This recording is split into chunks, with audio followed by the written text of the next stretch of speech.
nothing but net. Netrunner, the game that had everyone talking. A card game from the far-flung future of 2012, where one player takes the role of a corporation packed with secrets, and the other player plays the runner, breaking and entering to gobble up data like a sloppy visual metaphor. Ranked the 67th best game of all time and the 3rd best collectible card game of all time, many fans would put it as their favourite game of all time. If it hadn't been killed, taken out back by Richard Garfield in 2018 and shot in the back of the skull for crimes against money? Thank you. From that point on, Netrunner's essential mix of bluffing, strategy, and deck building was to be left in the annals of history. Or was it? Well, no. Project Nisei, the Netrunner international support and expansion initiative, has sought to release a game that is compatible with, but is not, Android Netrunner. Intrigued by this prospect, I was. My one experience of Netrunner was buying the core set when I was about 6 years old, playing the game with 4 different people, all of whom found the game a little bit too difficult to get into. Talk about that later. And now I am back and ready to learn. This is not a review of Android Netrunner. This is not a review of Project Nisei. This is a video asking the question of, can you get into Netrunner in 2022?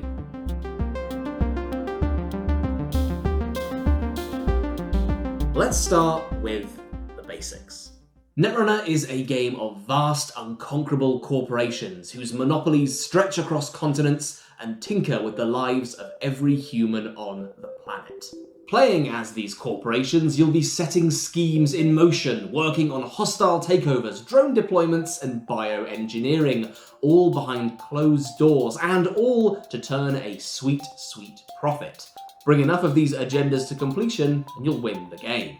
But that's not the whole game. Netrunner is also a game of playing as a runner, a maverick hacker whose motivations can range from making money to personal vendettas to personal pride or activism. But all those runners sort of share the same goal. They want access to those juicy secrets that are sat just across the table. And playing as the runner, lots of your turns are going to involve going on runs, trying to access the servers that the corporation is setting up and stealing the agendas that they're trying to advance. The problem here is that whilst all your stuff is played out in the open, every single thing the corporation plays is face down, meaning you're continually putting yourself at risk of what could be lurking under those cards. But as the runner, you have a secret weapon. Not only can you run on the places the corporation expects, the servers they're setting up to house those agendas, you can also run on places they might not want you to be. Their archives, their R&D, or their headquarters. In game terms, that's their discard pile, their deck, or even their hand. So the corporation is on the back foot. They want to protect this information as best as possible from prying eyes. Installing those agendas into servers and covering them up with pieces of ice, the chunky defensive bits of code that'll jam up any runner's attempts to get access to those secrets, slowly chipping away at their money, resources, connections, or brain. The runner is now faced with locks to break, but no bolt cutters to break them. A program they've got stashed away somewhere might help, and a short-term job might secure them the cash to install it. But the corporation feels there's a risk here, so they shift their precious asset into a server farm and work on crunching out ad campaigns to churn out the much-needed funds ready for a seamless launch of their hot new product. Seeing all this sudden movement, the runner senses an opening. They know a guy who can get them exactly what they need to break in. And after a bet pays off big, they've got the funds to jack up their rig and slip effortlessly through the cracks in the ice. But they've woken the beast. The corporation has a bead on the runner's location and wants retribution, sending a hit squad out to demolish their prized rig and dish the dirt to fire them from their day job. This gets the runner angrier, leaner, more focused. Pop an energy drink, install the cutting edge program you've been saving, overclock your rig and drill into the core, but bounced at the last second by a knotty code gate. If they're running, we should profit. Pop-up ads, toll booths, investment in infrastructure, or maybe just something to clean up the public image. But you've got friends in high places for a splash of funding, a sleek new console for skimming cash, and you're back on the board. Divert the funds, push the agenda, punish their aggression. Get a guy on the inside, trash the hard drives, flip the switch, snare the servers, send out the hit squad, burn them to the ground. Oops. Sorry, got a bit carried away there. I forgot to explain any of the game before getting into the theme. Double oops? There was no oops. It was intentional. I tricked you. I'm sorry. We switched the microphone on for this half of the video, so the audio should sound better now. This is what I like most about Netrunner, a rich, dense, thematic card game that, with just 2 decks butting heads against one another, can tell any manner of stories. Narratively, this is a complete triumph, painting its world with enough fine details that the broad strokes fall into relief across the course of just one game. The stark asymmetry between the flexile liquid runner and the stalwart immovable corporation forms the backbone of a game that is so deliriously intricate when it fires on all cylinders, but is shockingly simple when its corpse is splayed in front of you for dissection. Agendas. The corporation scores them and the runner seals them. However you approach your task is up to you and your deck. And if you want a more robust explanation of why this game is great, I can't give it. Not only would teaching the game take up a huge proportion of this video, but I feel woefully underqualified to talk about this game at its higher levels, at the peak of its performance. I am a severe beginner. It'd be just silly to try. But what I do know is that learning this game, slipping yourself into it, is absolutely magical.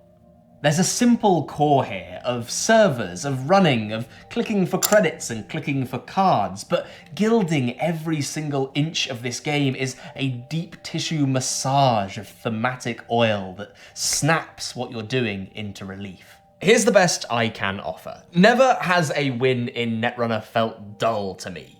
At its worst, a deck will simply gain so much tempo that it wins in a way that is too impressive to be disappointing. And at its best, which this game frequently is, you have games that rise into thrilling peaks and crash into desperate valleys. Games that spiral, turn with these looping dramatic arcs. Games where both sides are desperately trying to scrape an advantage, plowing through resources to drag themselves across the finish line. Listen, I've got to stop myself here because if I'm left to just talk about this game, I will talk about it forever. This video needs to be a reasonable length, so I will try and sum up what this game is as succinctly as possible. If you like card games, Netrunner is one of the best. A violently intoxicating mix of risk, bluff, calculation, and strategy, creating games that are nauseating and tense. That doesn't sound that fun, but it is! It's technically fun! But I'm getting ahead of myself here. This is the experience that awaits, maybe, but where do you start? I think it starts with this. Hopefully, I have now gently tempted you towards Netrunner being something that is really worth exploring, but before you dive in, you better get your hands on some sweet, sweet cards. Because FFG stopped printing Netrunner in 2018, getting hold of cards to start off is possible in one of 2 ways. Your first option is to buy cards from eBay, which is a bit miserable. So your second option is checking out the work of Project Nisei and getting your hands on a set of System Gateway. Project Nisei are a non-profit fan collective who are keeping Netrunner going with new cards, tournament support, and a curation of the old card pool. You can check out the breadth of their work on their website, there's a bunch of info on there, but their most important product to you, right now, is System Gateway. And I say product like you need to buy it. You don't. You could print the entire set yourself, proxy all the cards, or draw your own. You do you. System Gateway gives you a delicious spread of cards from each major faction, the 3 runners and the 4 corporations, as well as some out-of-the-box learning decks for your first tentative games. And if you spring for a deck building pack as well, you'll have plenty of options to modify and alter any decks that you build for months. But is it any good? Now, let me get my first big gripe out of the way. I wish that the learning experience for this game existed in a space that wasn't digital. I absolutely hate learning games from digital manuals, and this is that. In fact, it's worse than that. It's a hideous, joyless slab of a web page. And heaven forbid any curious newcomer goes and looks at the official Nisei manual. On top of that, it is wild to me that the best video resources for learning Netrunner come in the form of the original Fantasy Flight Games tutorial video, which uses cards that you can't get hold of, or the Team Covenant video, which is a great in-depth video, but maybe not that great for beginners because it's nearly 2 hours long and also uses cards that you can't get hold of.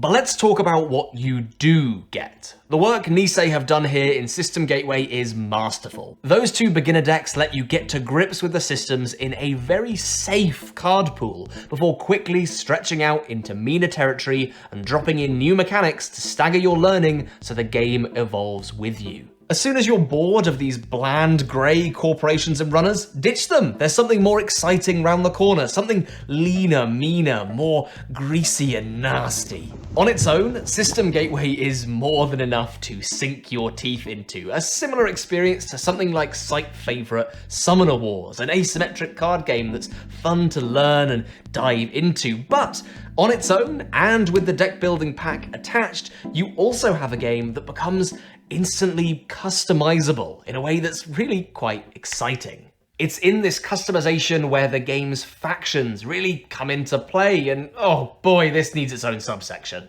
So you don't just play a corporation or a runner in Netrunner, you will play a specific branch of a corporation or a specific archetype of a runner. And this allows a wealth of theme to be spread across the game's 7 major factions. I'm missing one. Oh no. Runners come in 3 flavors, like a perfectly balanced cyberpunk Neapolitan. Criminals are non-stop money machines jacking in for the number to go up. Shapers are focused on building elegant strings of programs that let them in just to show they can do it. And anarchs just want to watch the world burn and get cyber hammered while they think they look like this, but really they look like this. Over on the other side of the table, you've got the corporations. Wayland are your standard horrible future corp. Profit over principle and ham hocks dressed like the stock exchange, coming to leverage your brains all over the wall. Bioroid are the prim German metal men who, as far as I can tell, are just trying to make the perfect guy? Efficient as all hell, they're intent on finishing the game as early as possible so they can go to bed at exactly 8 PM. The third major faction is Jinteki, and honestly, I have no idea what the hell is going on with them because every time I look at their cards, I receive extreme psychological damage. Every single time I've played against them, I have died instantly. Leave well alone. And last but not least, you have NBN, whose sickening news dome knows where you are and why you're doing it before you know what you're doing. And because of their endless reserves of money, they will have the exact funds available to advertise your exact address to the ham hocks from earlier. When I told a friend about the game, he was somehow disappointed to learn that this was the breadth of total playable factions in Netrunner. But at that point, I don't think he was aware of the breadth within each faction. NBN is a news megacorp, sure, but why not play them as a slightly shady free-to-play MMO? What if Bioroid's man machines were instead repurposed for sports ball? And this is all just on a thematic level. I want to, but should probably not, get into all the weird stuff that you can do with the mechanics that are on display in each of these different factions. If you want to burrow into the mechanics like a big cyborg rat, go ahead. And honestly, if you're playing this game across the table with a friend, you will be in deep fast. You'll want to do those weird things with those weird cards. And for my money, learning the game with a friend across a table, having an amicable relationship towards being beginners and learning as you go, that's the way to play. What System Gateway fully embraces and facilitates is what's commonly called Kitchen Table Netrunner. A game that's played with a friend where you explore the systems together in a comfy but quite sharp environment, where the joy of playing the game takes precedence over beating someone at it. Some of my best games and memories of Netrunner are born of this environment. Decks splashed across tables in a constant state of reworking, retuning, rebalancing, and evolving. Ship of Theseusing them into shape over multiple days of experimentation, tweaking, tuning, and scrapping. It is delightful. Nisei knows this, and its drip feeding of mechanics over a simple starter set into more complex, customized decks is genius, getting you perfectly poised to delve into deck building when you're good and ready. And thankfully, deck building in Netrunner is much easier than I thought it would be, especially compared to other deck building games. What you have is a set amount of influence for each faction that you can use to go shopping in other factions, with you being able to include unlimited cards of your own faction. On top of that, a minimum card limit means you can balloon your deck outwards if you want to, but it's better to start asking hard questions and being efficient. But here is the cherry on top. Building a razor-sharp wedge of cardstock feels great. It feels amazing when exactly the right card enters your hand at exactly the right time. But over time, I've realized that the real leap doesn't come from being efficient. The real leap comes from making a connection with the game's molten hot core of gambling.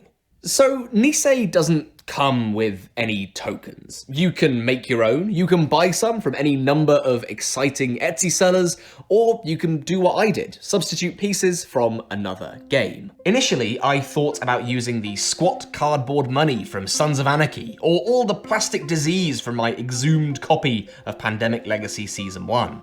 But instead, I, like a whole bunch of people, chose poker chips. To me, poker chips are the canonical token of choice for Nisei specifically, because they frame you in the tactile language of gambling. Laced through Netrunner are strands of risk, twists of chance, present in obvious ways like your starting hand or the spread of agendas through your deck, but also they're present in the card pool itself. Trap cards that spring if you run them, or that instead fire off punishing salvos when left unattended, create pockets of risk that grow simultaneously more appealing and terrifying as chips slot neatly onto them. But it's the motion of the chips that fits the game perfectly, cashing in for a big gamble or keeping them safely piled up in front of you, or their mere presence on top of a card allowing it to cycle through any number of realities. The gap in information widening as a corp gently shuffles capital around to create tantalizing bins of intrigue. It's this physical totem of risk that pushes you into your opponent's headspace, first through the tactility of gambling, and then into the mindset. Because of the level of hidden information and both players' frequent interactions with it, risk is inherently part of every turn, meaning you spend so much time psychologically prying into your opponent's brain, trying to carve out any piece of information, and being led down dangerous paths by bluffs and dodgy deductions. Nisei know about this language and throw themselves into it, these cards presenting dangerous, juicy opportunities for bluff and bluster, pushing you towards decks that have both sides of the table howling for how gauche some of your plays can be. And goodness, look, this is Netrunner, a game that is so fascinating to think about that I'm sidetracked by my own video. This game is fascinating to sit with, to think about, to talk about. Here's the bottom line. It is rare that I get to sit with a game like this and bask in it, and Nisei facilitates that style of play, of enjoyment, perfectly. It is a fantastic product. The answer to the title of this video is yes. And you know what? That could be the end of the video. Roll credits. Let's do an end gag. Let's do an end gag. Hacking. No, Matt, it's just a spreadsheet.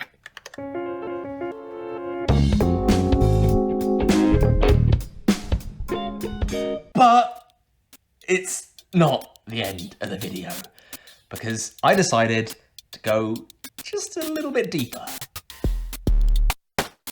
You see, it's a fun reference because there's a card called Deep Dive, and now I'm doing a deep dive. Hey kids, I'm John Netrunner, and I'm here to tell you about getting into Netrunner more seriously and how that might make you feel. Currently, there are two main formats supported by Project Nisei. Startup, which is what you've just bought, featuring all the cards from Project Nisei so far, no more and no less, and Standard, which features all the cards, or most of the cards, from Startup, as well as some cards from the old card pool in a slightly confusing little mess. The thing that's difficult here is that Startup isn't anyone's preferred format. Most people prefer Standard, and the fact that there's no filter for Startup legality or Netrunner DB makes you feel like you're playing in the kids' pool. Is that a pun? I don't know if that is a pun exactly. It's a pun! So maybe let's try Standard. That way we can build decks that... So Standard has an absolutely giant card pool, which is terrifying to dive into as a beginner or an intermediate player. But don't worry, most of that card pool, I am told, is completely unusable. How do you know what's unusable and what isn't? Several years of gathered understanding of the tournament viability of a mostly dead card game. In the long run, maybe enough of the standard cards are going to get phased out, and there will be enough new players in Startup to make it the preferred format, but until then, this huge amount of game is just a little bit terrifying. And it's great that Nisei invite you to proxy cards, to print your own or just stick a scrap of paper in a sleeve and call it Spin Doctor. But what to print and what will fit with your deck? Maybe you should try taking your Netrunner experience online. But then, oh no. If you don't have a dedicated Netrunner pal or a local meetup group, then jinteki.net is the port of call for giving Netrunner a whirl. This is a web implementation of the entire game that's totally free to play from your browser. First off, it is super impressive that this thing exists at all and that it works. But beyond that, it is a terrible place to learn the game and a terrible place to play the game, especially as a beginner. The interface is clunky and obtuse, and only one game from my several on the platform ended in that friendly tabletop discussion of the game that I adored from my testing. And as well as this, the admin of running a more complex deck just became so heavy and logged up with console commands that I just kind of wanted to give up entirely. Alongside this, building decks for jinteki.net is done on Netrunner DB, a website containing all the cards currently available for the game. But it too is clunky, annoying to navigate, and just not fun as a beginner. To reiterate, it is hugely impressive that this exists at all, and it serves the core community really well, and it might just be that I'm a little bit burned out on digital implementations of games at this point. The bottom line is that I would not recommend this as a start point for beginners at all, even though it is recommended as a start point for beginners that don't have a meetup group. And if I didn't have a meetup group at this point, I think that might have been where my Netrunner journey ended. Tom, I'm sorry to interrupt at this point, but I've just got to say, this is a look. This is one hell of a look. I'm vibing it. Oh my gosh. Can John Netrunner stay? He's here forever. Oh yeah. Luckily, there was a meetup group in my area, and despite all of them knowing Netrunner as mostly a competitive indulgence, they were ferociously generous with their patience and attention for my sluggish beginner bones. It was great to hang out with them, great to play some games. Thanks, guys! So meetups and tabletop Netrunner are the two best ways of experiencing the game. If you have either option available to you and time to dip into this frankly ridiculously deep card game, go for it. Wobbly edges aside, the starter pack is still a fantastic way to spend time and your money. And who knows, maybe eventually those older players are going to start slowly gravitating towards startup as their preferred format, precisely because it's a more alive, evolving, and weird card pool. Whew, criticism diffused. I can go back to unabashedly loving this game. But I wanted to heap praise onto what Nisei are doing before being a little conflicted about it.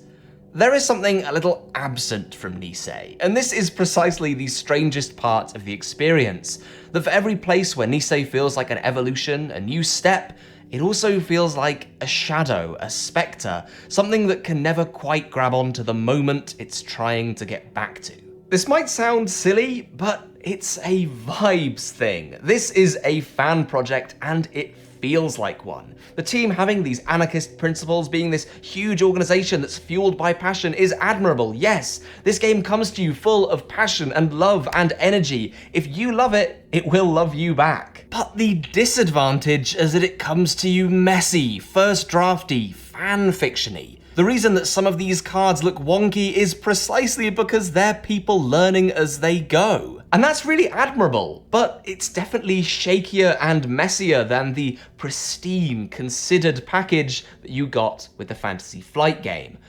Let me explain.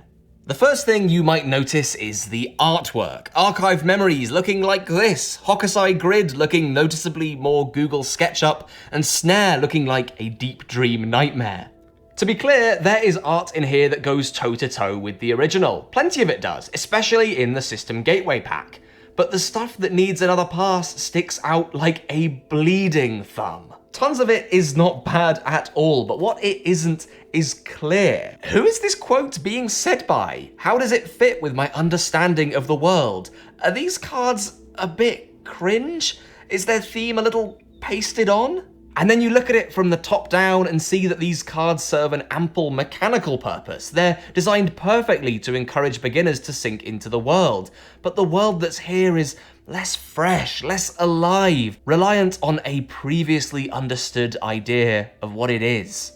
Now, Project Nisei are not Fantasy Flight. They don't have the vast repositories of money and people power to make such a considered piece of world design. And to be clear, I spent a lot of the early part of this video waxing lyrical about how much I like the theme in Nisei cards, in the product that you are being delivered. It has nothing to do with Fantasy Flight. They made it, it's theirs.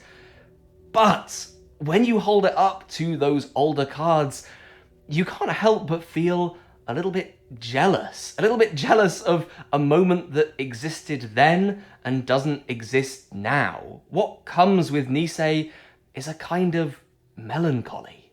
Now, is this all right? Am I being too harsh on this fan-run project? Am I getting too far away from those initial joyous experiences of Nisei's output?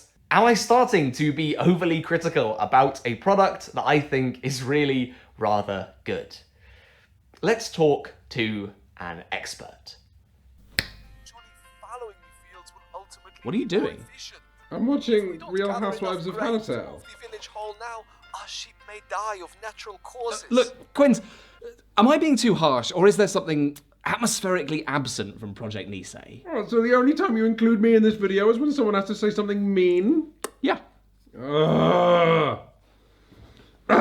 You know, speaking as somebody who played a ton of Fantasy Flight's version of Netrunner, I think you are dead right. The thing about the Fantasy Flight version is that we'd get these fun expansion packs full of cards, but lots of them would be unusable on a competitive level. And I think if the Nisei team have been able to stagger some distance from that state of affairs, I think they deserve huge praise for that. But the art and flavor text on Nisei's new cards, and those two things are all you get to connect you with the story of a Netrunner match.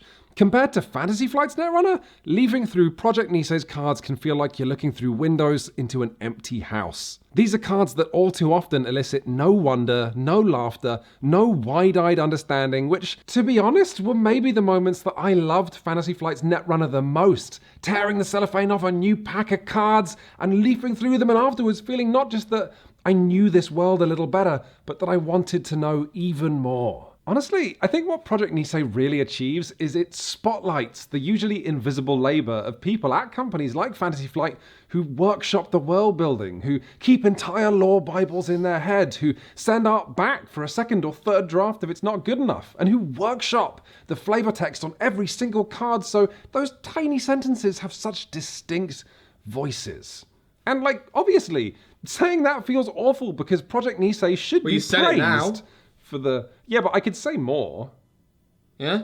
Yeah. So, what I think that... Ugh. All hands, I am so glad we moved to the largest contiguous hop-producing region in the world. So, I still have problems with Netrunner. With Nisei, it is an imperfect solution to what I see as a huge problem, that this wonderful game is no longer as readily available or alive as it once was. But I don't want to end this video just talking about my problems with Nisei. I want to end this video saying that if you have a friend and want to give this game a go, you categorically should get this box. It is fantastic. It is electric. It is consuming. Seriously, I started this piece in December of 2021 and I've been thinking about it and working on it constantly. It's huge, it's dynamic, it's engaging. I love it. And huge props to the team at Nisei for making something like this entirely voluntarily, for entirely non-profit reasons, just because they love something. It is admirable, and I want to keep supporting this game in any way that I can, because I want to see it blossom and spread out in the same way that Netrunner did in its heyday. And also, you should get into it just so you can enjoy Drill Runner. It's like my favorite Twitter account. That's it! That's the end of the video. Now all you need to do is go out and get a friend and get them in to the game. Hacking. No, Matt, it's just a spreadsheet.